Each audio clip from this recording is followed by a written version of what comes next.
General Treatment Products video training. We're going to set up bleed then feed. So okay, after it does this bleed cycle, it'll calculate time or a percentage of that time, and then it'll feed your R2 or your inhibitor. So I'm just going to put it on the R2 again. I'm just going to change the inhibitor where it's set right now.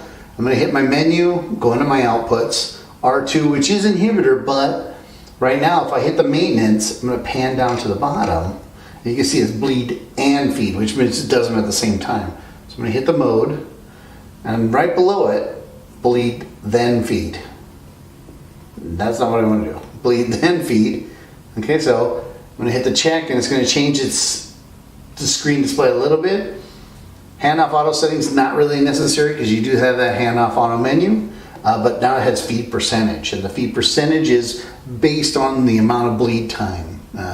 If it bleeds for an hour, 50%, 30 minutes if it's going to be feed. So 50% may be a little high for you. You guys may want to change it to like 20%. Just type in your percentage and hit the check. Okay, so feed limit. I don't want it to feed longer than 20 seconds or 20 minutes. You know, I don't waste my whole drum. Reset the timer if it ever feeds longer than that. Reset output timeout. Interlock channels I want you to pay attention to. Make sure that your flow switch is done. Just because you set the flow switch, you set out the flow switch doesn't mean it's going to work. Activate with channels, which is the opposite of interlock. Activate with. If something else comes on, I want this to come on at the same time. You could be redundant and tell it R1, that's fine. But you don't want it to come on with the bleed and, because this is feed after bleed. Okay, don't forget that. And check. Minimum cycle. Get in the habit of setting it.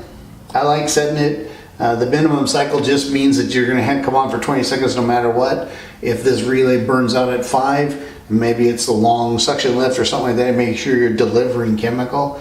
It does make sure that it stays on for a little while and it primes itself or anything like that. Hand limit time. Again, explanatory. You put it to hand, goes for 10 minutes and then shuts back off. Reset time out total. It keeps track of how long it is for doing your maintenance. That's paying attention to the bleed or the R1. Very good. That's what it's supposed to be. It does give it the name inhibitor, which is the same as the other one, but it is bleed then feed. Okay, mode will tell you that it's in the right one. It could be bleed and feed, or it could be bleed then feed. You'd never know by this unless you go in there and you check your maintenance. Okay.